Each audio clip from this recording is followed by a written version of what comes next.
Hello physios, welcome to the New Age Classroom, Physiotherapy Simplified. Have you ever wondered what is biomechanics? How can we apply biomechanics in clinical practice? Well, speaking in broader sense, biomechanics is the science of movement of a living body. So, when you're walking, jogging, or even working the way your body moves is studied under biomechanics. Mechanics is the sum of bodily movements and traditional mechanics. Now you may ask, what is mechanics? So, if you are in first or second year of undergraduation program, you may not be brushed up on physics, so let's get bit basic here. Mechanics is a branch in physics that's concerned with forces and energy that causes motion of bodies. So for example, we take a slope here and a ball in the upper end of it. So, the amount of force that's required to slide the ball downward, and the energy with which the ball rolls is studied under mechanics.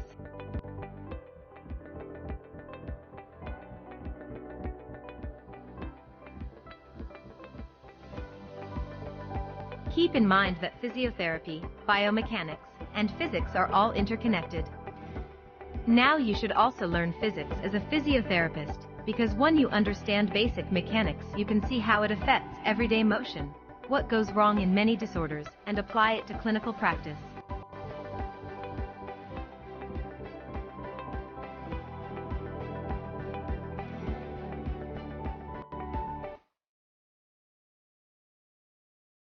Now before we jump on biomechanical analysis like kinematics and kinetics, let's have a look on some basic physics principles and laws and their clinical application in physiotherapy.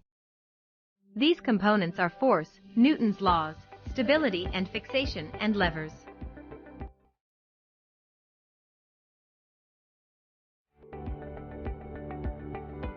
Basically, a force is a form of energy that causes movement. Force has direction and magnitude.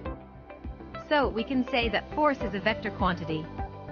The direction in which force is applied is represented by vectors, i.e. arrows.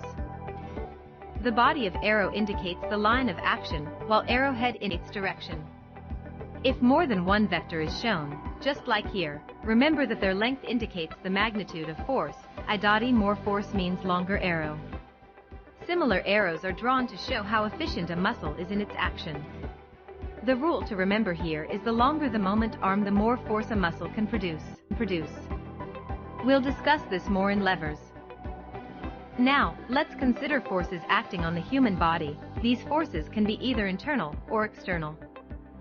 Internal forces, of course, are generated by the muscles. External forces can come from a variety of sources like external weights, the most constant being gravity.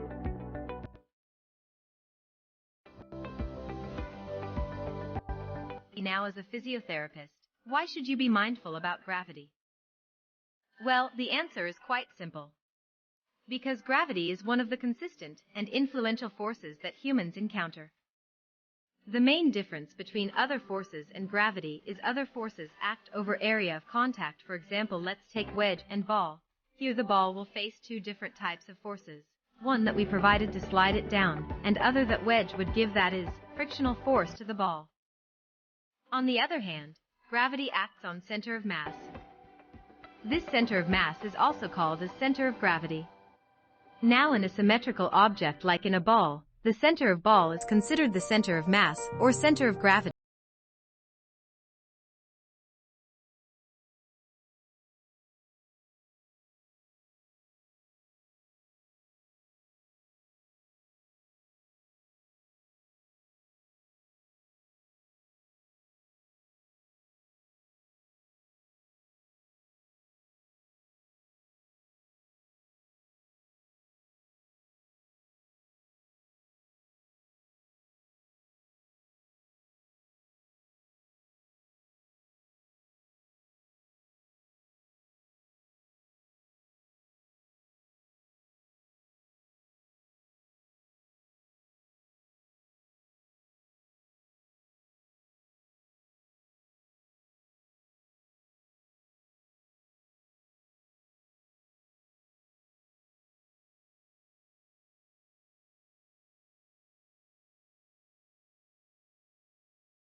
Hit the bell icon to never miss an update.